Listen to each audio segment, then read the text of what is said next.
গল্পটি আরও ভালোভাবে উপভোগ করার জন্য হেডফোন ব্যবহার করুন। বইটি সত্য দেশ পাবলিশিং কর্তৃক সংরক্ষিত।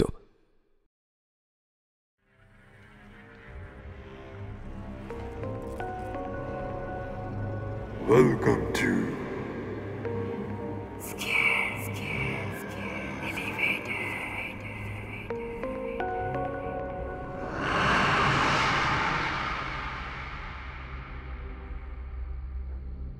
প্রথমেই আপনাদের ধন্যবাদ জানাই আমাদের এই উদ্যোগে পাশে থাকার জন্য। আজ আপনাদের জন্য রয়েছে আরও একটি ভয়ের গল্প। না, শুধু ভয়ের গল্প নয়। তাহলে আপনারাই না হয় বিচার করুন। আজকের গল্পটি আমাদের উপহার দিয়েছেন লেখিকা নন্দিতা রায় মজুমদার।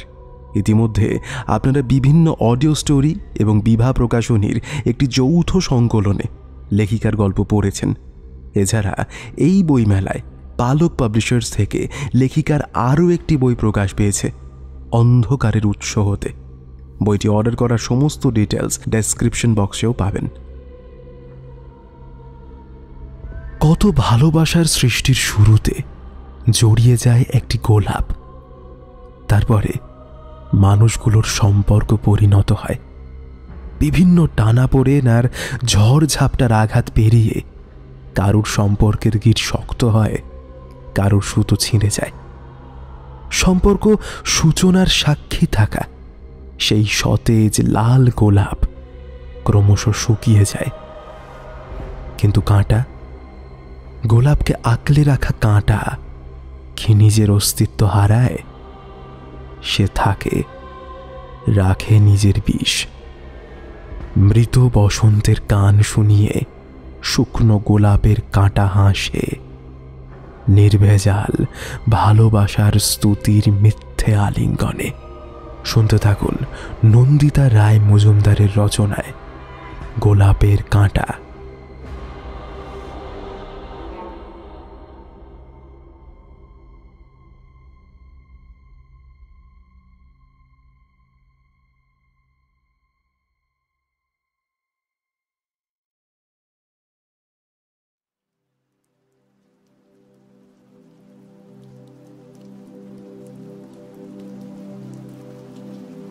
এই দিন দুপুরেই আকাশটা কালো মেঘে ছেয়ে এমন অন্ধকারাচ্ছন্ন হয়ে আছে যেন এই মাত্র সন্ধে নামবে। সেই গতকাল থেকে বৃষ্টি হচ্ছে, এখনও তা বিরতিহীনভাবে এক নাগারে পড়ে চলেই চলেছে। থামার কোনো নামগন্ধ নেই। অবশ্য আকাশের মুখ ভার করা অবস্থা দেখে মনে হচ্ছে আজ সারাদিন এই বৃষ্টি চলবে। শ্রেয়সীর ঘরের মাঝখানের ডাইনিং প্লেসের চেয়ারে বসে পেছনের জানলা দিয়ে অবিরাম পড়ে চলা বৃষ্টিধারার দিকেই তাকিয়ে আছে সে। বাড়ির পেছন দিকে সুপারি, নারকেল, কলা সহ ছোট ছোট লতানো গাছ ও কচু গাছের জঙ্গল। তবে এক পাশে ছোট্ট একটা জায়গায় গোলাপ, বেলি সহ অন্যান্য ফুলের বাগান। কচু গাছের বড় বড় পাতাগুলো বৃষ্টির জলের এত তেজ সহ্য করেও দোদুল্যমান শরীর থেকে ঝেড়ে ফেলে দিচ্ছে সমস্ত জলরাশি। শ্রেয়সীর ধ্যান ভঙ্গ হয় না। ওর চোখের দৃষ্টি কচু পাতার পড়তে থাকা বৃষ্টির ফোঁটাগুলোতে নিবদ্ধ। একটা তীব্র পোড়া গন্ধ ঘ্রাণ শক্তির আওতায় আসতে ও সজাগ হলো। ভালো করেই গন্ধটা পেতে ও বুঝতে পারল গ্যাসে বসানো তরকারি পুড়তে শুরু করেছে। তড়িঘড়ি করে উঠে রান্নাঘরে দৌড় দিল সে। টেবিলের ওপরে রাখা খোলা ডায়েরির পৃষ্ঠাগুলো উঠছে জানলার বাইরে থেকে আসা জোলো বাতাসের ধাক্কায়।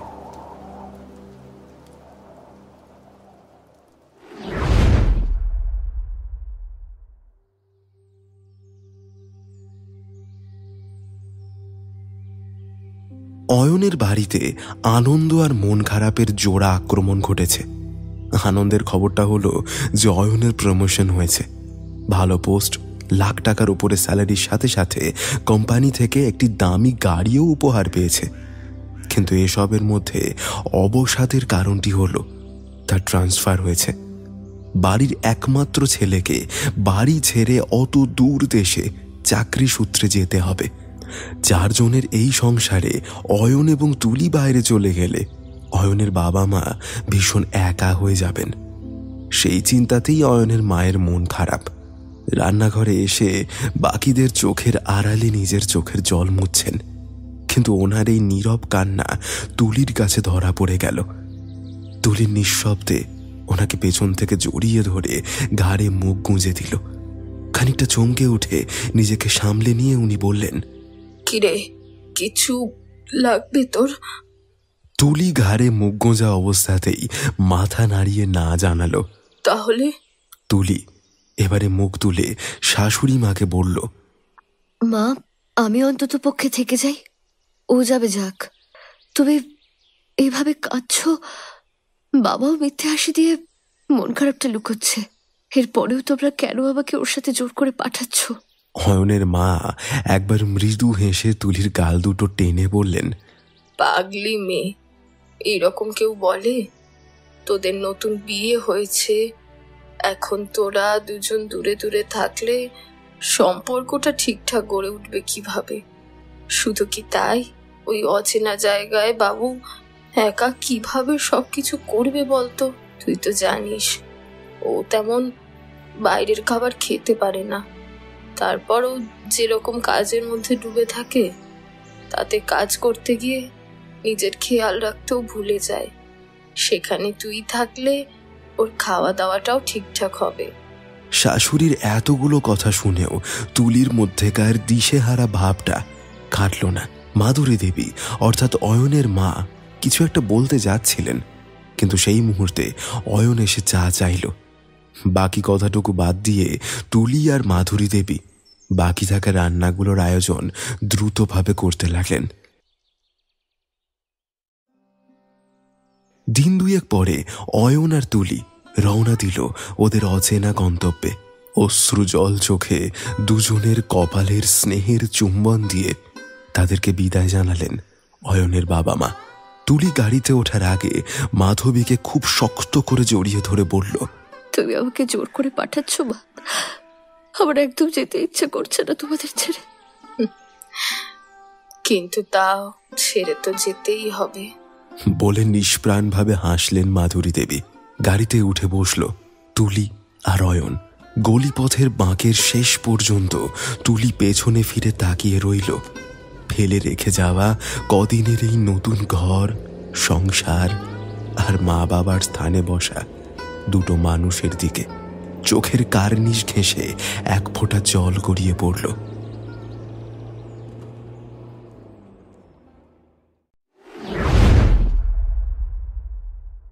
তিন 6/2016।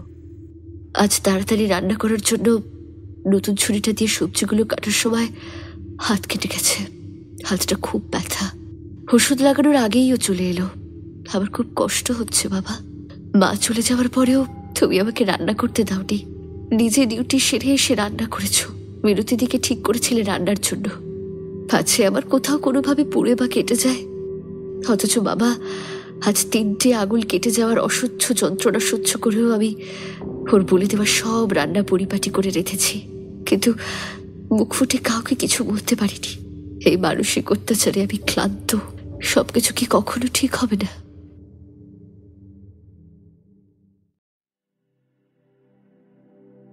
এখানে এসে প্রায় 3-15 হয়ে গেছে। তুলি ও অয়ন নিজেদের মতো টুকিটাকি করে টোনাটুনির সংসার পেতেছে।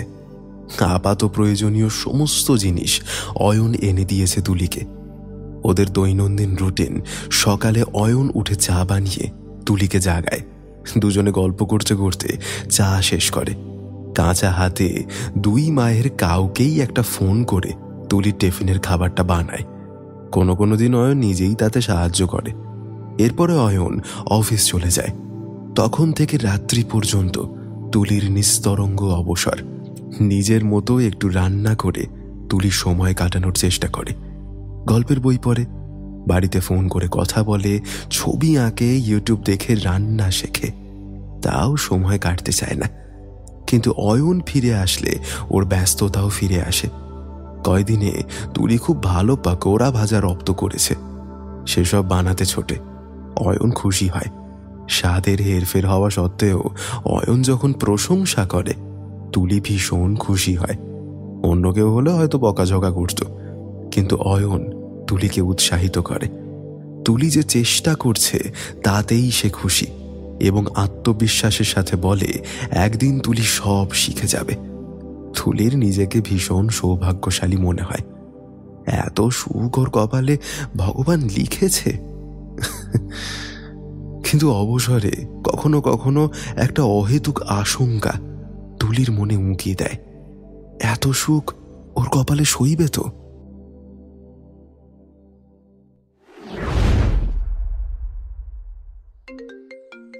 বিছানার এক কোণে পড়ে থাকা ফোনটা এক টানা বেজে চলেছে। পৃথ্বীশ ল্যাপটপ ছেড়ে বাথরুমের দিকে তাকালো। শ্রেয়সী ভেতরে আছে। একবার কলটা কেটে দিয়ে দ্বিতীয়বার রিং হচ্ছে। জরুরি ফোন হয়তো, এই ভেবে ল্যাপটপ ছেড়ে পৃথ্বীশ উঠে এলো ফোনটা রিসিভ করতে। ফোনটা হাতে নেবে ঠিক সেই মুহূর্তে শ্রেয়সী একরকম প্রায় ছিনিয়ে নিয়ে ফোনটা কানে তুলল। তারপরে শুধুমাত্র বলল, বলুন। বলেই দ্রুত পায়ে রুম থেকে বেরিয়ে দক্ষিণের জানলাটার দিকে চলে গেল।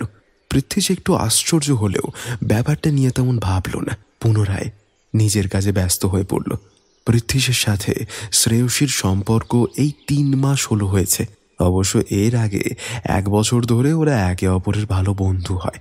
বন্ধুত্বের সম্পর্কটা ইদানিং এক ধাপ এগিয়েছে পৃথ্বীশ। সেই বন্ধুত্বের সুবাদেই পৃথ্বীশের বাড়িতে শ্রেয়সীর অবাধ যাতায়াত। শ্রেয়সী ভীষণ আধুনিক মনস্ক, শিক্ষিত, সুন্দরী মেয়ে।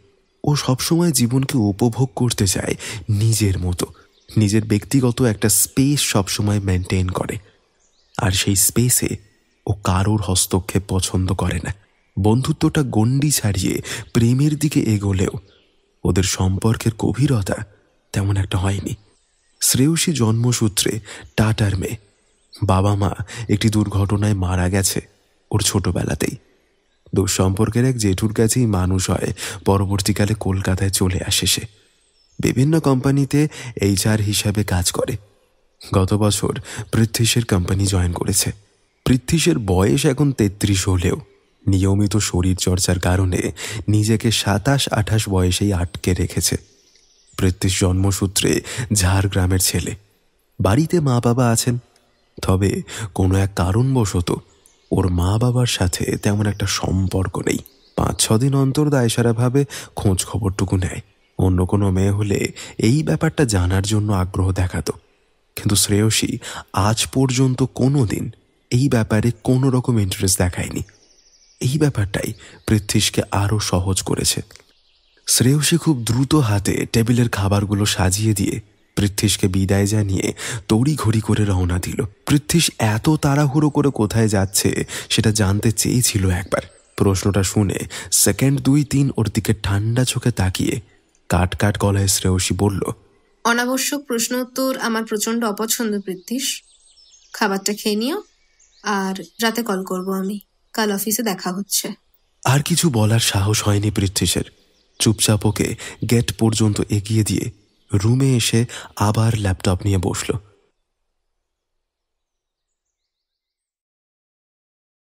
7/7/2016। আজ মাকে ফোন করেছিলাম। আজের একটা বিহিত করবই, আর কত সহ্য করা যায়? এইভাবে একদিন তো মরেই যাব আমি। মা ফোন ধরার পর মাকে ভালো মন্দ সব বললাম। মা জানতে চাইছিল ওর সঙ্গে আর কোনো ঝগড়া করেছি কিনা। তখন মাকে সব বললাম। মাকে বললাম যে ওর সাথে ঝগড়া করার মতো সাহস হয় না আমার, বরং ওই আমার সাথে ঝগড়া করে। ওর তো শুধু একটা অজুহাত লাগে গায়ে হাত তোলার জন্য। আগে ওর কথার উত্তর দিতাম, সেই কারণে মারতো। এখন নিজেকে বোবা বানিয়ে নিয়েছি, তাই কথায় না পেরে কাজের বাহানায় অত্যাচারের সুযোগ খোঁজে। দরজা খোলার দেরি হলে, রান্না একটু ভুল হলে, জামা কাপড় ভেজা থাকলে, জামা কাপড় কাঁচা না হলে, মনের মতো রান্না না পেলে, খাবার দিতে সামান্য দেরি হলেও পর্যন্ত, এমনকি ক্লান্ত থাকায় বিছানায় ওর সঙ্গ না দিলে। কথাটা শেষ করতে পারিনি। এর থেকেও বেশি স্পষ্ট করে কি আর মাকে সব কথা বলা যায়? আরো বললাম আমার পিরিয়ডস হয়েছিল, খুব কষ্ট হচ্ছিল, সে সাথে জ্বর, অথচ রকমারি পথ খাবার শখ হয়েছে ওনার। আচ্ছা মা, ও তো দেখতে পাচ্ছিল সারা রাত ধরে আমি কষ্ট পেয়েছি। অন্তত পক্ষে যদি মনুষ্যত্ব বলে কিছু থাকতো তাহলে তো দুটো পদ কম রান্না খেতে পারতো।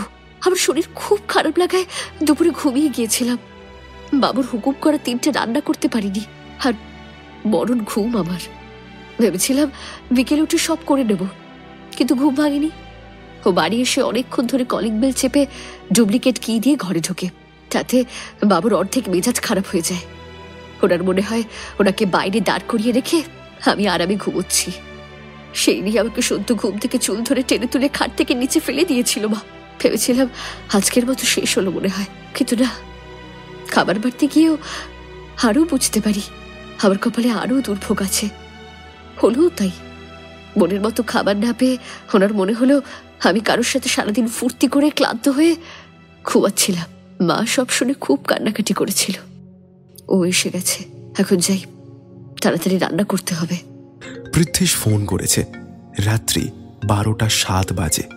ডায়েরিটা বন্ধ করে বুক সেলফে রেখে ফোনটা কানে নিল শ্রেয়সী।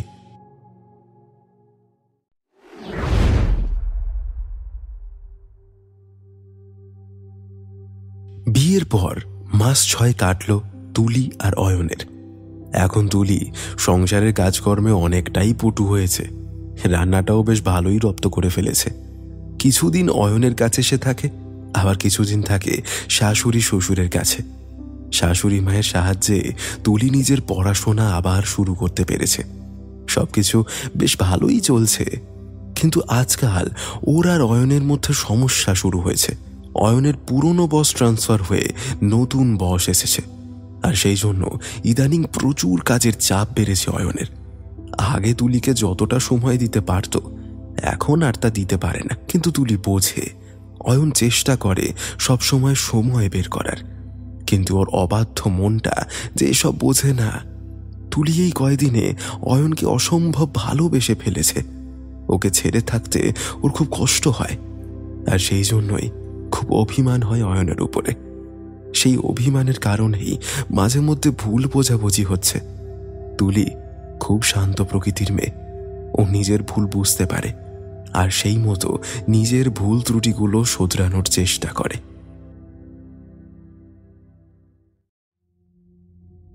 ডায়েরিটা নিয়ে উত্তরের জানলায় বসেছিল শ্রেয়সী। ডায়েরি থেকে একটা মিষ্টি গন্ধ ভেসে ওর নাকে এসে ধাক্কা খাচ্ছে।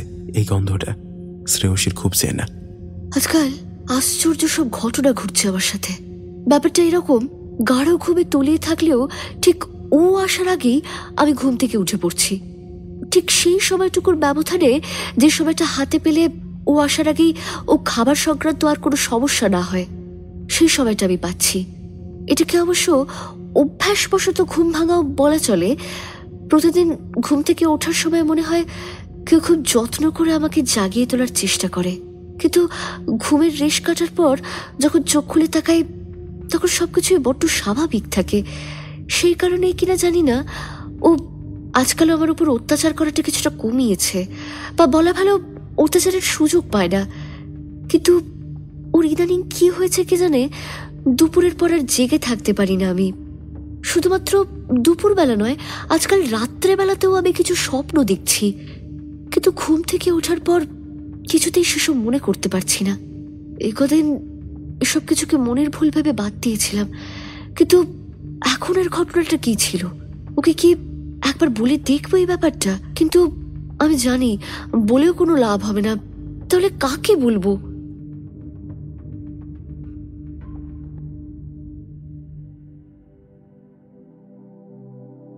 গত কয়েক মাস ধরে তুলি শ্বশুর বাড়িতে এসে থাকছে।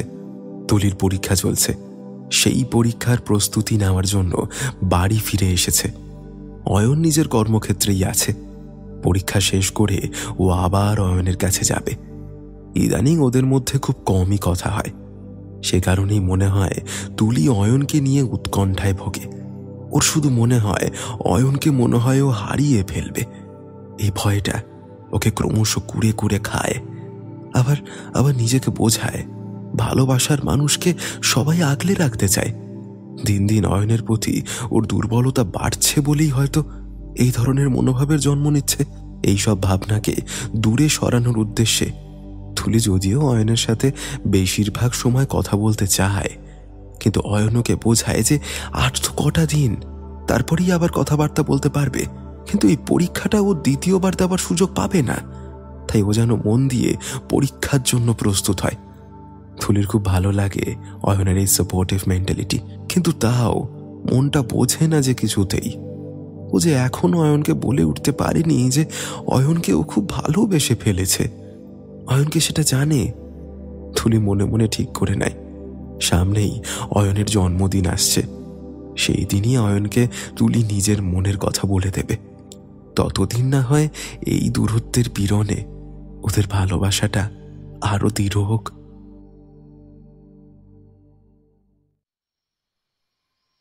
রাত 1:43। যথাসময়ে ঘুম ভাঙল পৃথ্বীশের।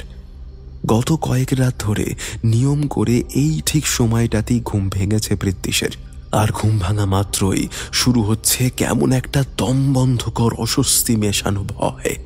ভয় পাচ্ছে ও। হাত নেড়ে পাশের জায়গাটা দেখল, সাথে সাথে চমকে উঠল। অন্ধকারে বিছানায় ওর পাশের জায়গাটা হাতড়ে ওর হাতটা ঠেকল একটা ঠান্ডা চ্যাটচেটে কাদার দলা জাতীয় নরম কিছুতে। সাথে একটা ঝাঁঝালো আষ্টে গন্ধ ওর নাকে এসে ধাক্কা মারল। এতক্ষণ এই গন্ধের কারণেই ওর দম বন্ধ হয়ে আসছিল। এসব কি হচ্ছে ওর সাথে? আপাতত ওকে এখন এখান থেকে পালাতে হবে। অতি সন্তর্পণে শোয়া থেকে উঠে বসে মেঝেতে পা রাখলো। দ্রুত বিছানা থেকে উঠে দাঁড়ানো মাত্রই ওর পা দুটো আটকে গেল। বিছানার তলার অন্ধকার থেকে বেরিয়ে আসা দুটো হাত ওর পা দুটোকে শক্ত করে ধরে আছে। ভয়ে ছটফট করতে করতে নিজের পা জোড়া হাতের বাঁধন থেকে ছাড়ানোর চেষ্টা করছে ও। এমন সময় পেছন থেকে ফ্যাঁস ফেঁসে গম্ভীর মেয়েলি কণ্ঠ বলল, কি হলো পৃথ্বীশ? ঘুমাবি না? আসো আমার কাছে, আসো বলছি।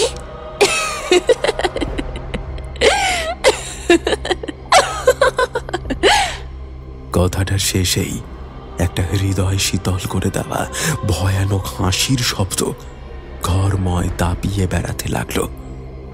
পৃথ্বীশের ভীষণ অসহায় লাগছে। অন্ধকারে যেটুকু চোখ সয়ে গেছে তাতে সে স্পষ্ট বুঝতে পারছে ওই হাত জোড়াও কেমন কাদার মতো। হঠাৎ কি যেন এক প্রবল ধাক্কায় পৃথ্বী সরাসরি শুয়ে পড়ল বিছানায়। এখন ওর পাশে থাকা শয্যা সঙ্গিনীর মুখটা ওর দিকে তাকিয়ে আছে। আর সেই মুখ দেখে পৃথ্বীশ ভয়ে শক্ত কাঠের মতো জমে গেল। একটা বিকৃত মুখ, সারা শরীরে লেগে আছে কাদা মাটি। মুখের বিভিন্ন জায়গা পচে গলে গেছে। চোখের কোটরে পোকামাকড় কিলবিল করছে।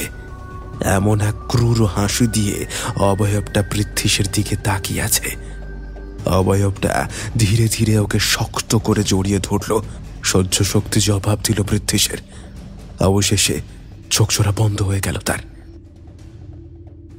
ক্লান্ত চোখে বহু কষ্টে চোখ মেলল পৃথ্বীশ। 10 সেকেন্ড 15 সেকেন্ড ধরে নিজের অবস্থান নিরীক্ষণ করল সে। না, বিছানায় শুয়ে আছে। হাত নেড়ে বালিশের তলা থেকে ফোনটা খুঁজে দেখল। সকাল 8:43 বাজে। ধীরে সুস্থে উঠে বসল। এখনো কেমন যেন একটা ঘোরের মধ্যে আছে সে। কালকে রাতের ঘটনাটা কি সত্যি ছিল নাকি স্বপ্ন? বিছানা থেকে নামার সময় মেঝেতে পা দিয়ে আবার সরিয়ে নিল সে। এই সাত সকালেও কেমন ছমছম করছে গাটা। বিছানায় বসেই মাথা ঝুঁকিয়ে বিছানার তলায় চালালো চোখ।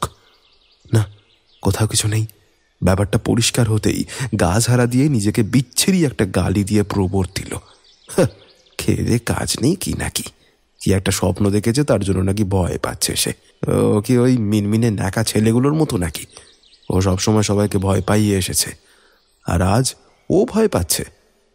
বোকা বোকা যত সব ইত্যাদি ভাবনা চিন্তাধারা নিজের পুরুষত্বের জয়গান করে বাথরুমে ঢুকে গেল সে।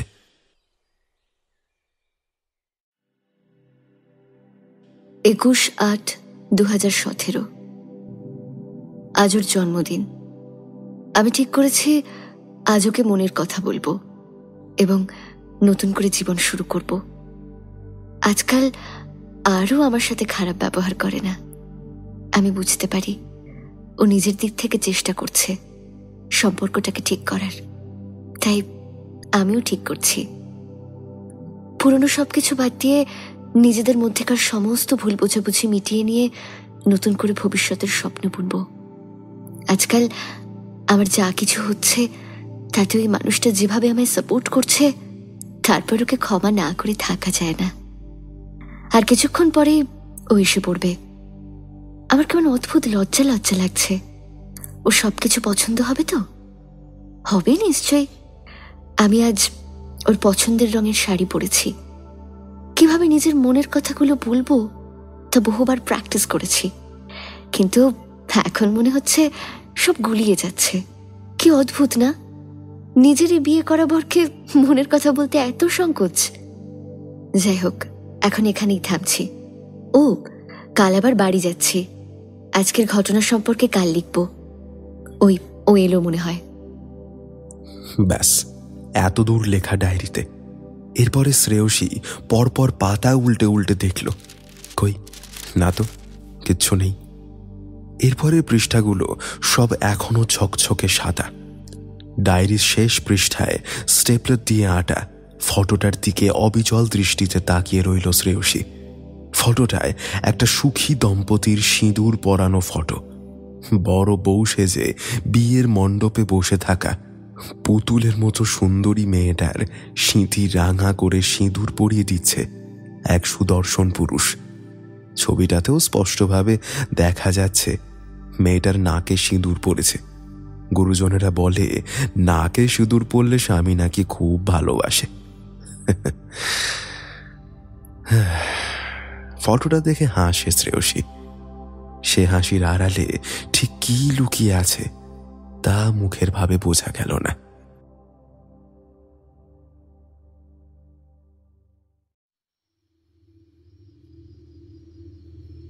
গত কয়েকদিন ধরেই মধ্যরাত্রির এই নির্দিষ্ট সময়টাতে পৃথ্বীশের ঘুম ভেঙে যাচ্ছে। তারপরে ও আর ঘুমোতে পারে না। ঘুম আসবে কিভাবে? পাশে যে ও শুয়ে থাকে, এখন পৃথ্বীশের দিকে মুখ ধরে শুয়ে থাকে, এই যেমন এখন শুয়ে আছে। একই রকম চোরা চোরা চোখে তাকিয়ে থাকে ও।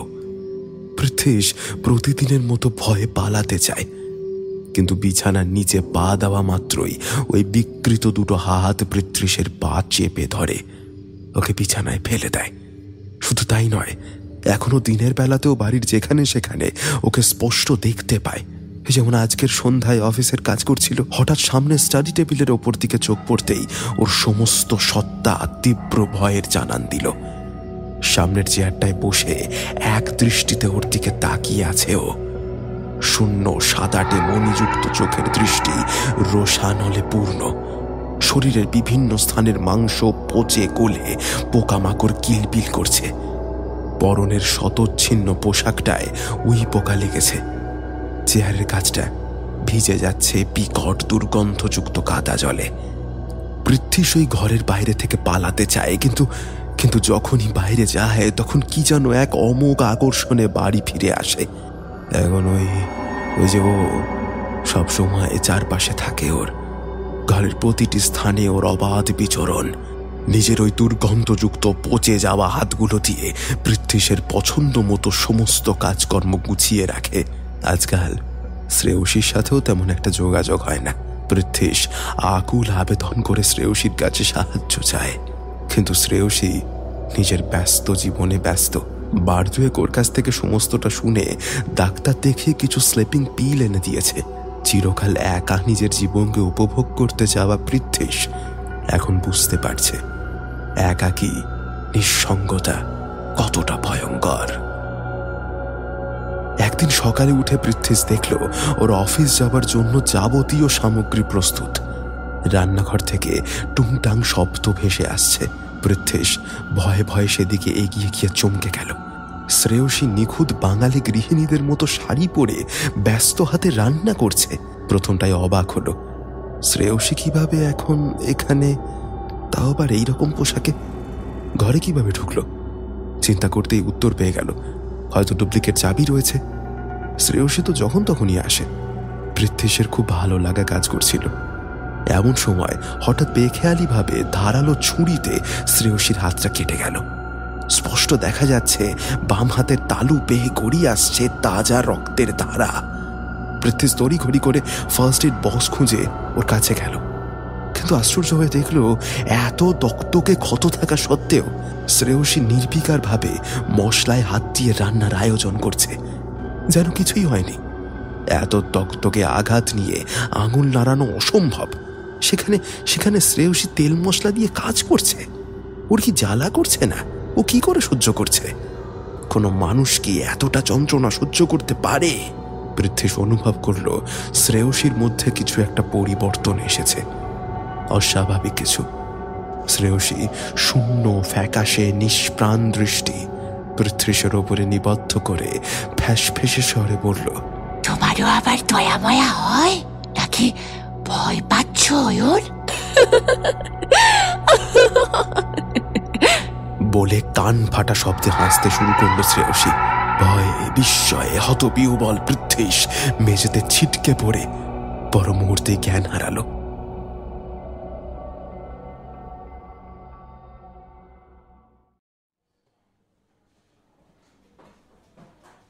হাসপাতালের বেডে অয়ন চোখ খুলে আবিষ্কার করল তার হাত পা অসহ্য ব্যথা। একটু নড়ে চড়ে উঠতেই, কপালের কাছে সেলাইটাতে টান পড়তেই অস্ফুট আর্তনাদ বেরোল ওর মুখ দিয়ে। ওর বাম পাশে বাবা, মা আর তুলির বাবাকে দেখতে পেল। ওদিকে ডাক্তার তখন ওর পালস চেক করছে। চারপাশে চোখ বুলিয়ে যন্ত্রণা মিশ্রিত ফ্যাস ফেসে কণ্ঠে জিজ্ঞাসা করল, তুলি কোথায়? তুলি ঠিক আছে তো? ও ছিটকে গেছিল, ওর বেশি লাগেনি তো? এতগুলো প্রশ্নের পরেও উপস্থিত তিনজন নিশ্চুপ থাকল। শুধু তুলির বাবাকে দেখে বোঝা যাচ্ছে উনি ঠোঁট জোড়া জোরে চেপে রেখে কান্না আটকানোর চেষ্টা করছেন। কিছু একটা খারাপ হয়েছে এই আশঙ্কায় অয়ন উদ্বিগ্ন হয়ে ছটফট করতে শুরু করলো। ডাক্তার সঙ্গে সঙ্গে সবাইকে বাইরে যেতে বলতেই অয়ন আরো উত্তেজিত হয়ে উঠল। অবস্থা বেগতিক দেখে অবশেষে অয়নের মা বললেন, তোরা যে ব্রিজে অ্যাক্সিডেন্ট করেছিস সেই নদীতে অনেক খোঁজাখুঁজি হয়েছে, কিন্তু তুলিকে পাওয়া যায়নি। পুলিশ অনুমান করছে জোয়ারের কারণে বডি অনেক দূরে ভেসে গিয়েছে, কিংবা নদীর কোনো জন্তুটার দেহ। থামো, কি বডি বডি করছো তখন থেকে? আমার তুলি কিচ্ছু হয়নি, কিচ্ছু হয়নি। আমি ওকে খুঁজবো বলে বেড ছেড়ে নামতে যাচ্ছিল অয়ন, কিন্তু ডাক্তার ঘুমের ইঞ্জেকশনে আবার নেতিয়ে পড়ল। উপস্থিত পিতা মাতারা নিজেদের ভাগ্যের বিড়ম্বনার কথা চিন্তা করে কাঁদতে লাগলেন। তারপর কেটে গেছে মাস তিনেক। অয়ন পুরোপুরি সুস্থ হয়ে উঠেছে, কিন্তু সুস্থ হয়নি ওর মন। তুলিকে হারিয়ে নিজেকে একাকিত্বের চাদরে মুড়ে নিয়েছে ও। কারোর সাথে কথা বলে না, প্রশ্ন করলেও শুধু হুঁ হ্যাঁ বলে। ঘরে থাকতে পারে না। রাত্রিবেলায় ওর কান্নার গোঙানে শুনেছে সবাই, কিন্তু কি আর করার? তুলি যে আর ফিরে আসবে না। সেদিনের দুর্ঘটনার জন্য নিজেকে দায়ী করে অয়ন তুলির বাবার কাছে শাস্তি দাবি করেছিল। তাড়াতাড়ি বাড়ি ফেরার জন্য এত স্পিডে বাইক না চালালে বোধহয় কিছুই হতো না। তুলির খুব ইচ্ছে ছিল অয়নের সাথে বাইকে করে লং রাইডে যাবে, তাই এইবার বাড়ি আসার সময় বাইকে করে আসবে ওরা এই প্ল্যানই করে আগে বেরিয়েছিল। কিন্তু কিভাবে যে কি হয়ে গেল, তুলির বাবা শুধু ওকে জড়িয়ে ধরে কেঁদেছিলেন। মা মরা মেয়েটিকে বড় যত্নে বড় করেছিলেন তিনি, আজ আর সেও নেই। কিন্তু কি আর শাস্তি দেবেন উনি? ছেলেটা তো নিজেই নিজেকে শাস্তি দিচ্ছে। সেদিনের অ্যাক্সিডেন্টের স্পটে তুলির হ্যান্ডব্যাগ, ফোন আর ও সব সময় পড়ে থাকা পলার টুকরো পাওয়া গিয়েছিল। ওড়নাটা অবশ্য অনেক দূরে পাওয়া গিয়েছিল। জলের স্রোতে ওটা মাইল 2-1 পরে একটি চরে আটকে ছিল, কিন্তু তার আশেপাশে খোঁজ করেও তুলির দেহ পাওয়া যায়নি। তুলির বাবা যেহেতু অয়নের বিরুদ্ধে কোনো কেস করেননি, তাই পুলিশ সাধারণ অ্যাক্সিডেন্টের কথা বলে কেস ক্লোজড করে দিয়েছে। একদিন সকালে অয়নকে রেডি হতে দেখে ওর মা দৌড়ে এলো। কোথায় যাচ্ছে জানতে চাইলে অয়ন বলল, বাড়িতে থাকতে আমার দম বন্ধ লাগছে মা, আমি ফিরে যাচ্ছি কাজে। কাজের মধ্যে ডুবে থাকবো। ওখানে আমার তুলি নিজের মতো সংসার সাজিয়েছিল, ও সেই কাঁচা হাতের গড়া সংসারকে আগলে রাখি, ওকে তো রাখতে পারলাম না। মাধুরী দেবী আর বাধা দিলেন না, সাবধানে যেতে বলে চোখ মুছলেন। ওনার সেদিনের কথা মনে পড়ল। যেদিন তুলি ওনাকে বলেছিল ও যেতে চায় না কাউকে ছেড়ে, যেতে না দিলেই কি ভালো হতো, মেয়েটা থাকতো ওনাদের কাছে। বিছানায় ততষ্ট হয়ে ভয়ে বসে আছে পৃথ্বীশ।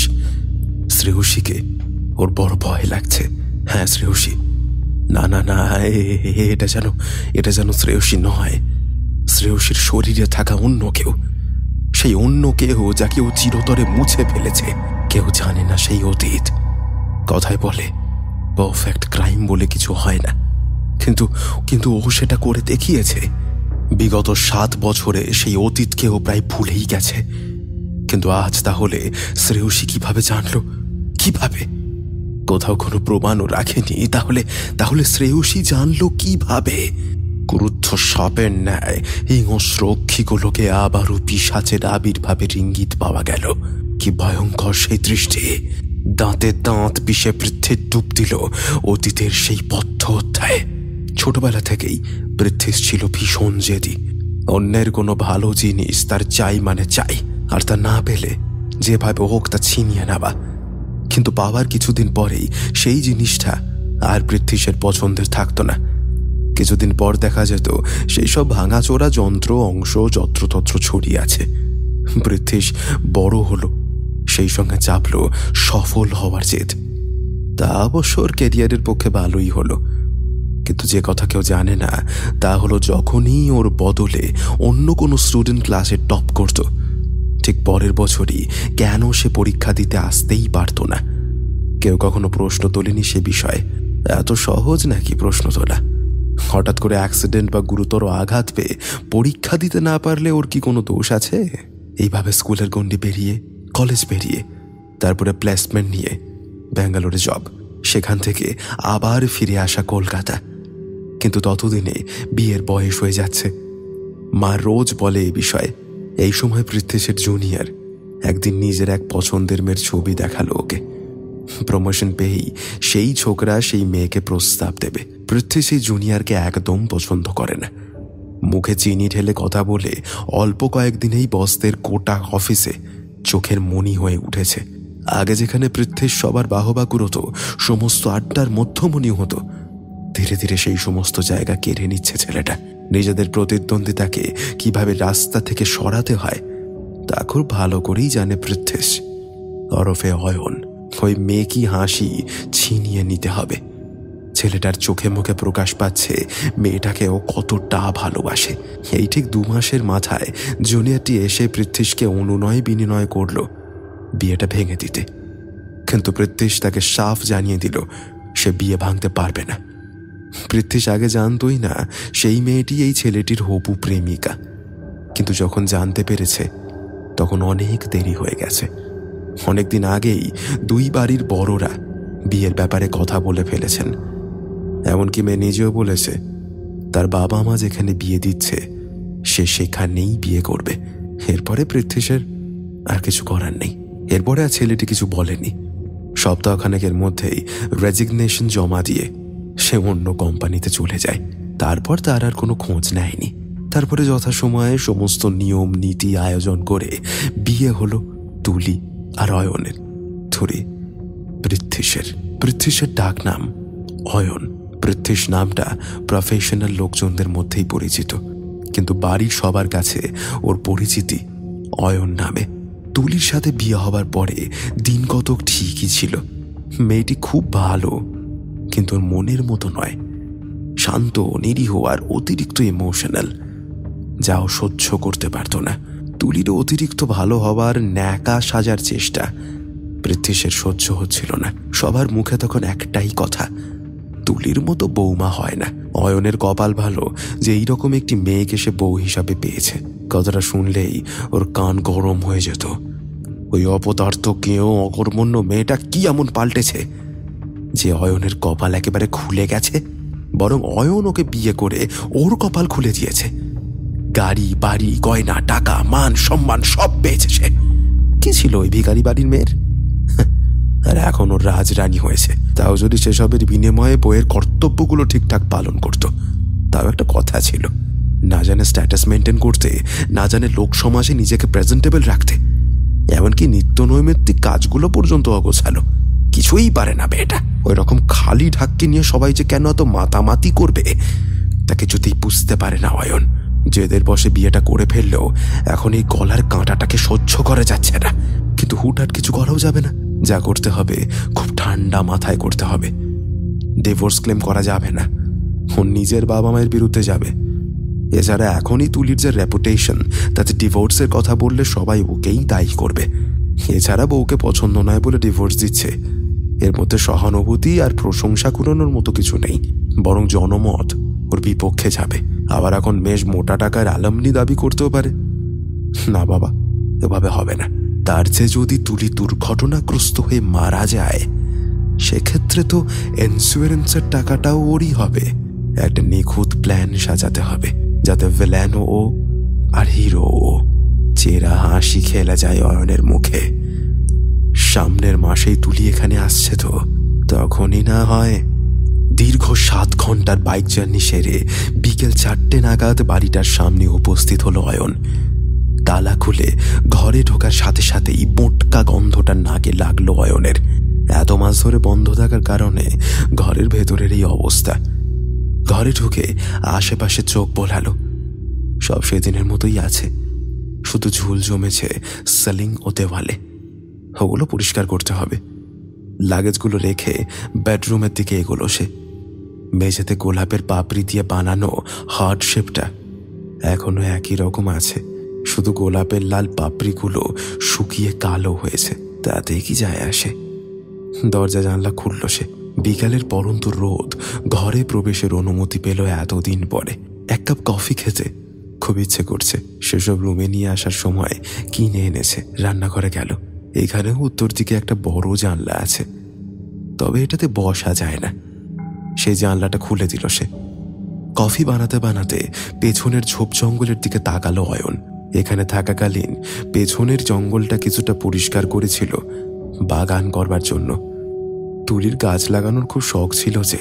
তুলি নিজের হাতে কটা গোলাপ, দোপাটি আর চন্দ্রমল্লিকা গাছ লাগিয়েছিল। সেগুলোর দিকে অনেকক্ষণ তাকিয়ে থাকলো। গাছগুলো এখন অনেকটাই বড় হয়েছে, কিছু গাছে ফুলও এসেছে। নিঃশব্দে একটা কুটিল হাসি খেলে গেল অয়নের মুখে। কেউ কোনোদিন জানবে না নিজের হাতে লাগানো ওই গাছগুলোর তলায় শুয়ে আছে তুলি। কিন্তু প্রকৃতি ছাড় দেয় না। সমস্ত অপরাধের গোপন জবানবন্দি প্রকৃতি নিজের কোলে লুকিয়ে রাখে। সময় মতো ঠিক সেসব উন্মোচন করে প্রকাশ্যে। এই ঘরটায় পৃথ্বীশের বেডরুমের মধ্যেই কয়েক হাত উঁচুতে একটা ছোট 4 কোণা লম্বা ঘর আছে। খানিকটা ওই আগেকার দিনের গোপন কক্ষের মতো। তাতে দিনগত খুটখাট শব্দ হতো। শ্রেয়সী একদিন ঠিক করলো ওইখানটা পরিষ্কার করবে। পৃথ্বীশ অফিসে বেরিয়ে যাওয়ার পরে একটা চেয়ারে উঠে দেখতে পায় অনেক রকম বইপত্র, কাগজ সেখানে তোলা আছে। কোনোভাবে ইঁদুর সেগুলোকে কাটছে। বইগুলো পৃথ্বীশের কিনা বুঝতে পারল না। ধুলোর আস্তরণ ঝেড়ে মুছে আবারও সব গুছিয়ে রাখতে রাখতে গিয়ে বেশ কয়েকটা বইতে তুলি নামটা দেখতে পেল। বইগুলো গুছিয়ে রাখতে গিয়ে একটা লাল রঙের সেই কাঙ্ক্ষিত ডায়েরি পেল শ্রেয়সী। কিন্তু কারোর ব্যক্তিগত জিনিস পড়া ঠিক না হলেও বহুদিনের কাঙ্ক্ষিত গোপন মহার্ঘ বস্তুটি শেষমেশ ও কুক্ষিগত করল। ডায়েরিটা খুলেই প্রথম ধাক্কা খেয়েছিল শ্রেয়সী। ডায়েরিটার প্রথম পৃষ্ঠাতেই খুব সুন্দর করে আঁকার ডিজাইনের মধ্যে লেখা ছিল অয়ন তুলির ভালোবাসা। ডায়েরিটা পড়েই শ্রেয়সী পৃথ্বীশের ভয়াবহ সত্যটা জানতে পারে। অয়নের সাথে তুলির বিয়ে থেকে অয়নের জন্মদিন নিয়ে তুলির কি কি প্ল্যান ছিল সবটাই জানতে পারল। কিন্তু তারপর কি হয়েছিল তা জানতেই তো এত দিনের এত পরিশ্রম করে এই চক্রবহ তৈরি করতে হয়েছে। খেলা প্রায় শেষ হয়ে এসেছে। শ্রেয়সী এসে বসল জানলায়। তুলির বাবা প্রাক্তন রেলকর্মী হওয়ায় তার চাকরি জীবনের প্রথম 10-12টা বছর কেটেছে নানা প্রান্তে ঘুরে। তখন তুলির বাবার পোস্টিং টাটায়। তুলির মায়ের সাথে তাদের প্রতিবেশী শ্রীতমা রায়ের বেশ আত্মিক সম্পর্ক গড়ে ওঠে। শ্রীতমার স্বামী প্রভাকরও ব্যাংক কর্মী হওয়ায় এখানেই পোস্টিং। শ্রীতমার মেয়ে পিউ ও তুলি একেবারেই সমবয়সী ও একসাথে স্কুলে পড়াশোনা করে। প্রতিদিন সন্ধ্যায় তুলি ও পিউ একসাথে পড়তে বসে তুলির বাবার কাছে। দুই বাড়িতে এত আন্তরিকতা ও আনন্দ বোধহয় ঈশ্বরের সহ্য হলো না। দুর্ঘটনাবশত বাড়ির গ্যাস সিলিন্ডার বিপর্যয়ে পিউয়ের বাবা ও মা একসাথে নিহত হলেন। পিউ তখন তুলির বাবার কাছে পড়তে এসেছিল, তাই ও প্রাণে বেঁচে যায়। ওর বাবা মা প্রেম করে পালিয়ে বিয়ে করেছিল বলে পারিবারিক অসন্তোষজনিত কারণে ছোট্ট পিউয়ের বোঝা কেউ ঘাড়ে নিতে চায়নি। তারপরে লড়াইগুলো ওর জন্য ভীষণ কষ্টকর হতো, যদি না তুলির বাবা মা ওর মাথায় ছায়ার মতো থাকতো। তারপর থেকে মাধ্যমিক পর্যন্ত পিউ ও তুলি একসাথে বড় হয়। তারপরে স্ট্রিম ও স্কুল চেঞ্জ করে পিউ চলে যায় কলকাতায়, আর তুলিকে নিয়ে ওর বাবা চলে আসে পুরুলিয়ায়। এর কিছুদিন পরেই তুলির মাও চলে গেলেন। আর কলেজ শেষ করার পর তুলির বিয়ে হলো অয়নের সাথে। শ্রেয়সীর এখনো মনে পড়ে পিউ কাজের ট্রেনিংয়ের জন্য ওর বিয়েতে আসতে পারবে না বলে কি রাগটাই করেছিল না তুলি। এখন মনে হয় ভাগ্যিস আসেনি। তুলি সেই রাগের কারণেই বিয়ের পর ওর সাথে যোগাযোগ রাখেনি। তারপর তো দুজনের ব্যস্ততা দুজনকে এতটাই আলাদা করে দিল যে তুলির না থাকার খবরটাও পেয়েছিল প্রায় 7-8 মাস পরে। এখন শ্রেয়সীর রাগ হয় কেন এতটা স্বার্থপর হয়ে গিয়েছিল। যদি ন্যূনতম যোগাযোগটুকু রাখত তাহলে তুলিকে প্রোটেক্ট করতে পারত। প্রোটেক্ট না করতে পারলেও অন্ততপক্ষে মেয়েটার সাথে হওয়া অন্যায়গুলোর বিচার অন্তত করতে পারত। এদেশে তো অপরাধের শেষ নেই, প্রতিদিন কত কিছু না ঘটছে। তাই চাকরিটা পাওয়ার পরে বেশ কিছু গুরুত্বপূর্ণ কেস সলভ করতেই ব্যস্ত হয়ে পড়ে পিউ ওরফে সিবিআই অফিসার শ্রেয়সী রায়। এই সময় এত ব্যস্ত সময় কেটেছে যে বেশিরভাগ দিন কফি খেয়ে খিদে মেরে থাকতে হয়েছে। নিজের কাজে ব্যস্ত পিউ পুরুলিয়ার বড় জেঠুকেও ফোন করেনি। এরপর ধীরে ধীরে কাজের চাপ একটু কমতে মনস্থির করল পুরুলিয়া যাওয়ার। ট্রেনের টিকিট কেটে সব রেডি করে প্রথমে ভেবেছিল সারপ্রাইজ দেবে, তবে কি যেন মনে হতেই ভাবল একবার ফোন করে সবার খোঁজ নেওয়া যাক। ওপাশে জেঠু ফোনটা রিসিভ করার পরেই আর্তনাদ ও হাহাকার মিশ্রিত যে কথাগুলো সেদিন বলেছিল সেসব নীরবে শুনে গিয়েছিল শ্রেয়সী। মনে পড়ে যায় ফর্সা গোলগাল মিষ্টি হাসি লেগে থাকা লম্বা চুলের বিনুনি করা সরল মেয়েটার মুখ। মা বাবার কথা মনে করে যখন কাঁদত পিউ, তখন যে মেয়েটা কত বিনিদ্র রজনী কাটিয়েছে ওর মাথায় হাত বুলিয়ে তা ঠিক নেই। শারীরিক অসুস্থতায় ওর সেবা করেছে একদম ছোট্ট নিজের মনের মতো, যে স্কুল টিউশনি সব জায়গায় যাওয়ার সময় রাস্তা দিয়ে হাঁটলেই সব সময় পিউয়ের হাতটা ধরে ওকে বাম দিকে সরিয়ে নিয়ে নিজের রাস্তা ঘেঁষে হাঁটত। সেই মেয়েটা 8 মাস হলো আর নেই। আপাতকালীন ট্রেনের রিজার্ভেশন করে 3 দিনের মধ্যে পুরুলিয়া স্টেশনে নামল শ্রেয়সী। তারপর থেকে শুরু হলো এই খেলার।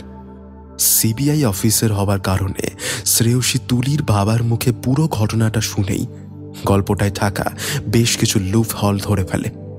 কিন্তু সময় এত গড়িয়েছে যে সরাসরি কিছু করা সম্ভব নয়। তাই গভীর জলের মাছকে শিকার করতে এত আয়োজন। এখন শুধু যবনিকা পতনের পালা।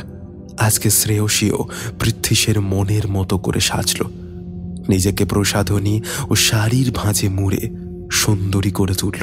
পৃথ্বীশ গত কয়েকদিন ওকে এড়িয়ে চলছে। শ্রেয়সী বুঝতে পারে পৃথ্বীশ ওকে ভয় পাচ্ছে। তা পাক, ভয় পাওয়া ভালো, তবে পৃথ্বীশের যে এখনো অনেক ভয় পাওয়া বাকি। বেশ কিছুদিন ধরে মনে মনে ছক কষছে পৃথ্বীশ এখানে আর থাকবে না, দেশের বাইরে চলে যাবে, একেবারে অন্য কোম্পানিতে। সেই জন্য অ্যাপ্লিকেশনও করেছিল, তা গ্রান্টেডও হয়ে গিয়েছে। এখন শুধু সমস্ত অতীত পেছনে রেখে ওর পালানোর অপেক্ষা।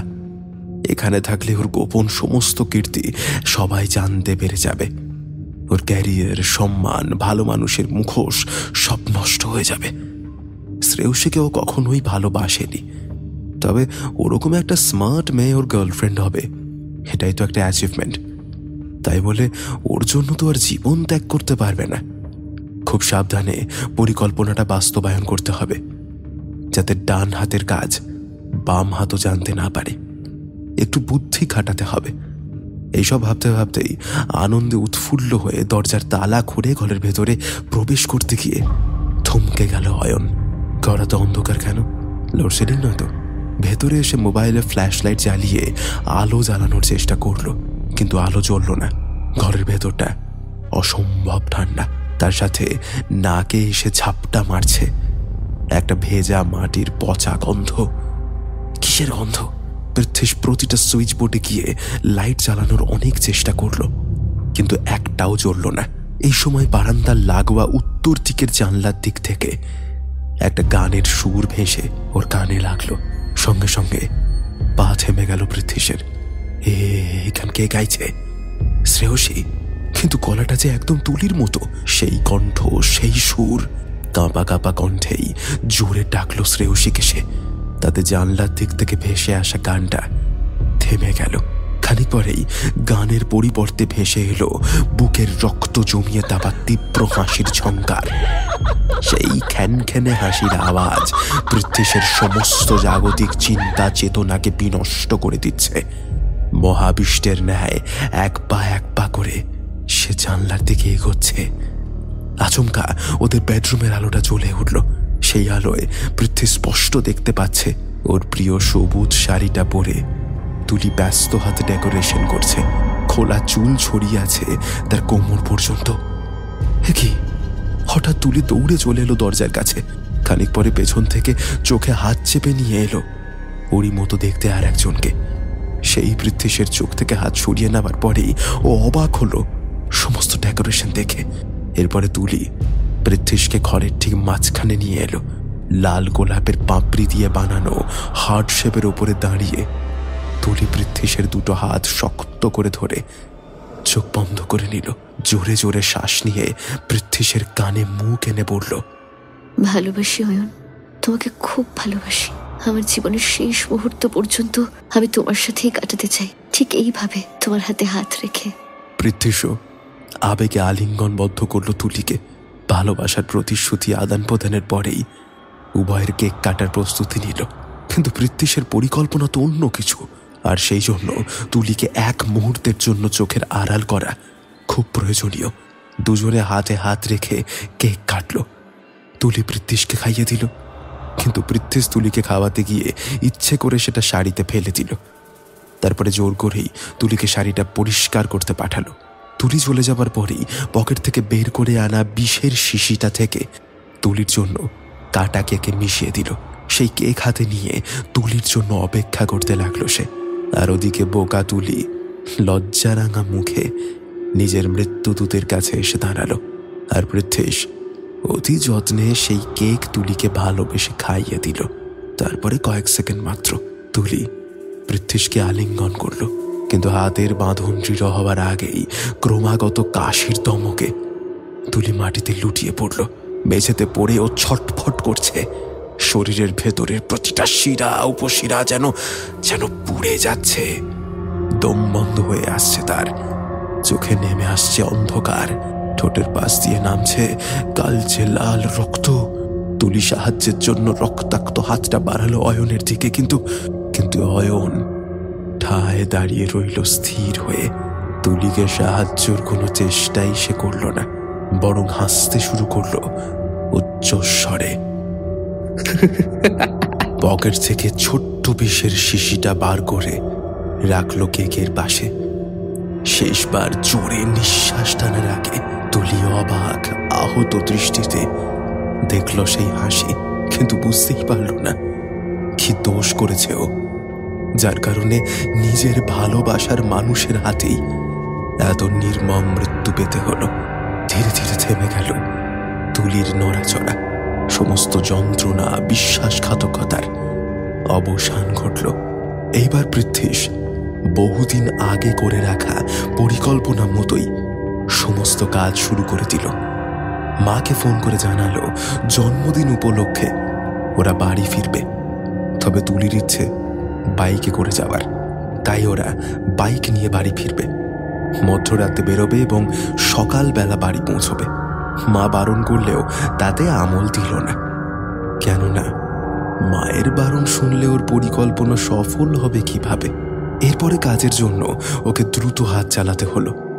বাড়িটার পেছনের জঙ্গলটায় গিয়ে আরেকবার সবকিছু দেখে এলো সে।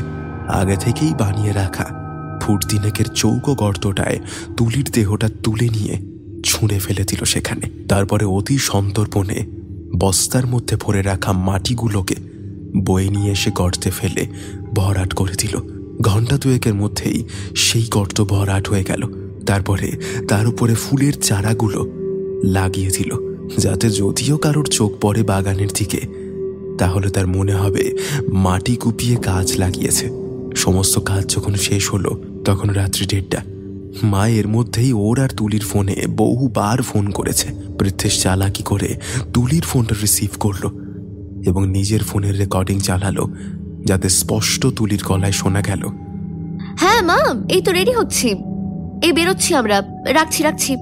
তুলি প্রতিবারই বাড়ি যাওয়ার আগে ঠিক বেরোনোর মুখে এইভাবে তার শাশুড়িকে বলতো। তাই কিছুদিন আগে তুলিকে বোকা বানিয়ে ইয়ার্কির ছলে এই কথা আগেই রেকর্ড করে নিয়েছিল পৃথ্বীশ। এখন মাধুরী দেবীর প্রত্যুত্তরের কোনো সময় না দিয়েই ফোনটা কেটে দিল। তারপরে তুলির প্রয়োজনীয় সমস্ত জিনিস ওর হ্যান্ডব্যাগে ঢোকালো। তারপরে আরও একবার বাগানটা ভালো করে পর্যবেক্ষণ করে নিয়ে নিজে ফ্রেশ হয়ে তুলির একটা ওড়না, একটি জুতো, মোবাইল নিয়ে রওনা হলো। হাইওয়ের রাস্তাগুলোতে সিসিটিভি ক্যামেরা থাকে, পরে তদন্ত হলে ধরা পড়ার চান্স আছে। তাই অন্যান্য ঘুরপথের রাস্তা দিয়ে গিয়ে একটি নদীর ব্রিজে উঠল। সেইখানে আসল পরিকল্পনাটাকে ঠিকভাবে বাস্তবায়িত করতে হবে। তুমুল স্পিডে থাকা বাইকটাকে ব্রিজের রেলিংয়ের সাথে ধাক্কা খেয়ে ছিটকে গেল। তবে ধাক্কার আগের মুহূর্তে বাইক চালক কোনো মতে লাফ দিয়ে প্রাণে বাঁচল। লোকজন জড়ো হতে শুরু করেছে। তুলির যাবতীয় জিনিসপত্র এদিক ওদিক ছড়িয়ে ছিটিয়ে গেল। ওড়নাটা মনে হয় নদীতে পড়ল। চোখজোড়া বন্ধ করার আগে হেলমেট পরে থাকা বাইক চালকের ঠোঁটের কোণে ক্রূর হাসিটা সবার চোখ এড়িয়ে গেল। পুলিশ ঘটনাস্থলে এসে পৌঁছে তুলির হ্যান্ডব্যাগ, জুতো আর মোবাইলের ভাঙা টুকরোটা দেখে পৃথ্বীশের প্ল্যান মতোই অনুমান করল। তাদের অনুমান আরো দৃঢ় হলো যখন প্রায় 2 কিলোমিটার দূরে নদীর জলে তুলির ওড়না পাওয়া গেল। অ্যাক্সিডেন্টে তুলি জলে ছিটকে পড়ে, স্রোতের টানে কোথাও ভেসে গেছে। এই মর্মে কেস ফাইল করা হলো।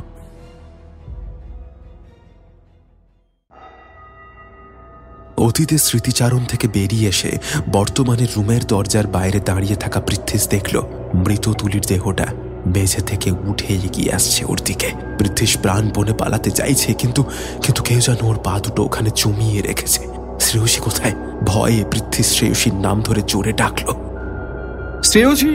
কিন্তু কোথায় শ্রেয়সী? ওরই তৈরি এই নরকপুরীতে আজও সম্পূর্ণ একা এবং অসহায়। তুলি ওরই অসহায়তা দেখে আরো উচ্চস্বরে হাসতে লাগলো।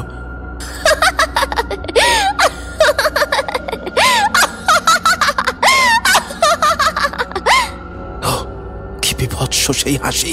ধীরে ধীরে তুলি একদম পৃথ্বীশের মুখোমুখি দাঁড়ালো। পৃথ্বীশ শেষবার কিছু একটা বলার চেষ্টা করলো, কিন্তু তুলি সেই সুযোগ দিল না। পৃথ্বীশের হাত ধরে টেনে নিয়ে যেতে শুরু করলো তাকে বাগানের দিকে। পৃথ্বীশ সেই হাত ছাড়ানোর চেষ্টা করছে পুরোদমে, কিন্তু পারছে না। সুন্দরী তুলির রূপ ক্রমশ বিকৃত হচ্ছে, পচা দুর্গন্ধে মরে যাচ্ছে চারপাশ। তুলির শরীরের বিভিন্ন জায়গা থেকে মাংস খসে পড়ছে। ওই বাগানে এসে উপস্থিত হলো তারা। তুলি জ্বলন্ত দৃষ্টিতে তাকালো পৃথ্বীশের দিকে। সেই দৃষ্টির দিকে তাকাতে পারল না পৃথ্বীশ। ফ্যাসফ্যাসে স্বরে তুলি বলল, কি ভেবেছিলে তুমি? খুন করে পালাবে? নিজের মিথ্যে দম্ভের কারণে আমাকে বিয়ে করেছিলে, কিন্তু ভালোবাসতে পারোনি। তাই বলে আমাকে মেরে ফেলবে? তোমাকে আমি শেষ করে দেব, ঠিক সেইভাবেই যেভাবে তুমি আমাকে শেষ করেছিলে। চলো চলো আমার সাথে, আমরা একসাথে থাকবো। আমি তো তোমাকে ভালোবাসি, বলো? তুমিও আমাকে ভালোবাসো? ও না, তুমি তো আমাকে ভালোবাসো না। তুমি কাউকে ভালোবাসো না। চলো আমরা সাথে থাকি, চলো। আমাকে ক্ষমা করে দাও তুলি, ক্ষমা করে দাও, আমাকে মেরো না। আমি সবাইকে বলবো আমি তোমাকে মেরেছি, আমি তোমাকে মেরেছি, আমি সবাইকে বলবো। প্লিজ প্লিজ প্লিজ আমাকে ছেড়ে দাও। আমি আসলে ভয় পেয়ে গেছিলাম। আমি ভয় পেয়ে গেছিলাম। সবাই তোমাকে এত ভালোবাসতো, তোমাকে ডিভোর্স দিলে আমি সবার কাছে অপদস্থ হতাম, আমার অ্যালিমনি দিতে হতো। এত সব ঝামেলা আমি চাইনি। এছাড়া বিয়ের পর আমি আমার মতো লাইফ লিড করতে পারছিলাম না। সব মিলিয়ে এই কাজটা আমি করে ফেলেছি, ক্ষমা করে দাও, প্লিজ প্লিজ ক্ষমা করে দাও, ছেড়ে দাও প্লিজ।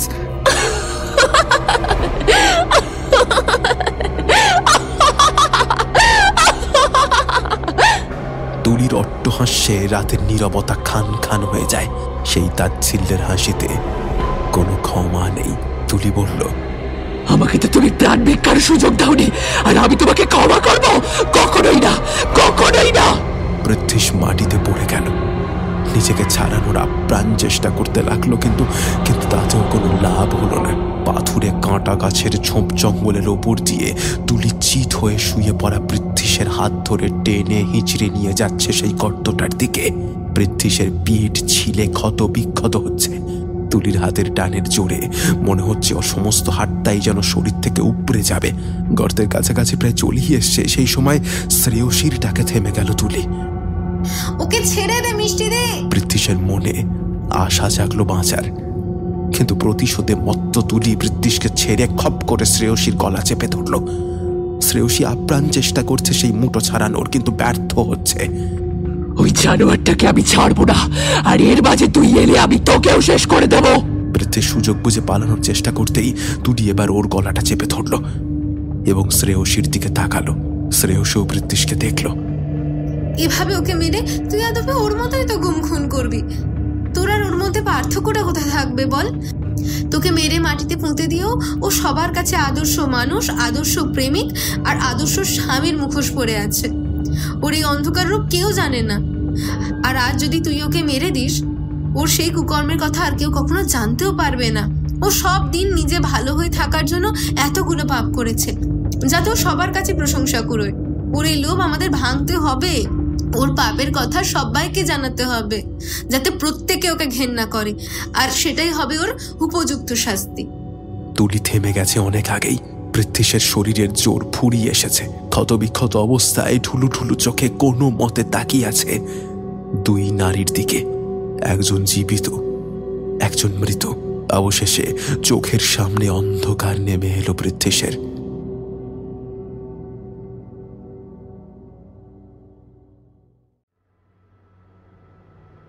পাশে বসে থাকা সহযাত্রীর ধাক্কায় অতীতের স্মৃতিচারণ থেকে বেরিয়ে এলো শ্রেয়সী। মেট্রোর অ্যানাউন্স হলো যে ওর গন্তব্যস্থল আর 5টা স্টেশন পরেই। আবার চোখ বন্ধ করলো। এই একটা কেস ওর মধ্যেকার সমস্ত বিজ্ঞানসম্মত বাস্তব জ্ঞানবোধের ভিত্তিটাকে নাড়িয়ে দিয়েছে। আজ যেটু ফোন করে জানালো যে অয়নের ফাঁসির শাস্তি হয়েছে, শুনে শান্তি পেল।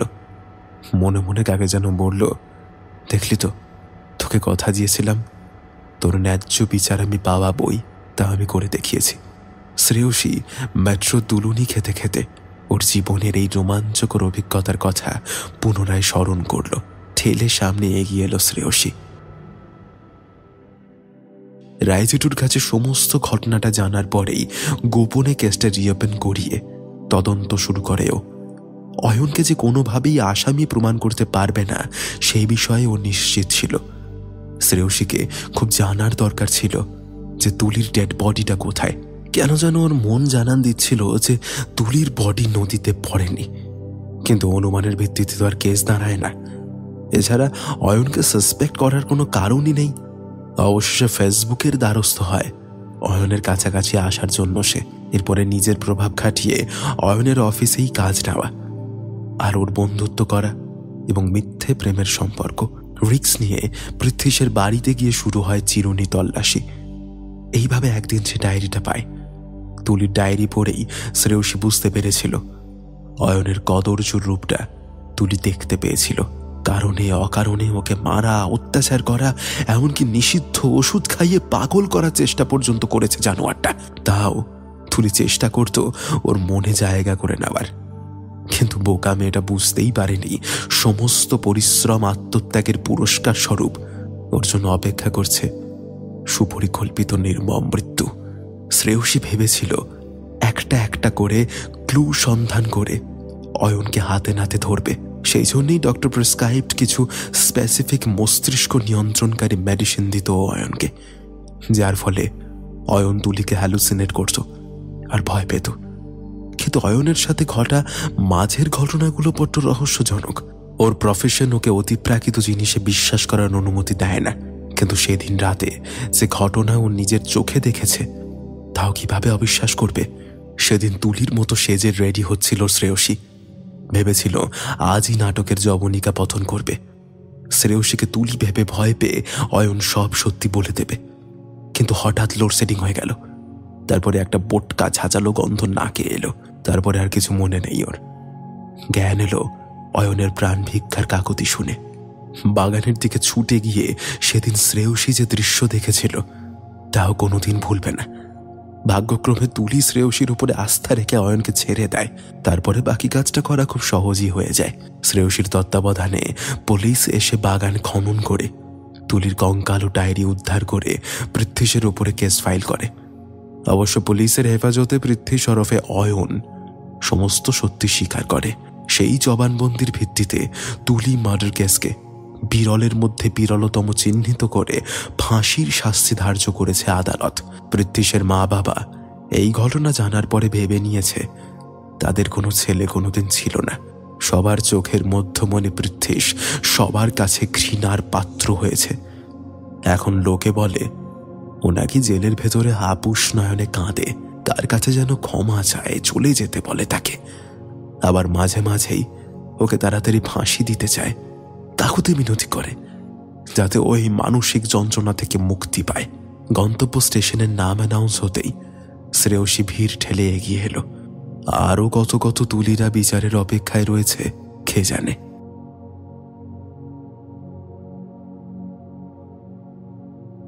শেষ হলো আজকের গল্প গোলাপের কাঁটা।